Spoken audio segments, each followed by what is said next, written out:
ہمیشہ نعمت کا شکر ادا کرتے رہنا چاہیے اور قدرت کے باوجود معاف کر دینا چاہیے۔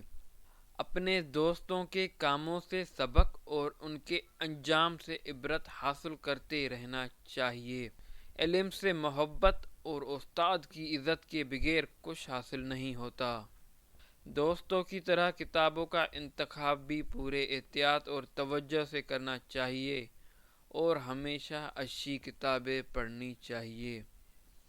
علم ایک ایسا سمندر ہے جس میں چھلانگ لگانے کے بعد اس کی وسعت و عظمت کا اندازہ کیا جا سکتا ہے۔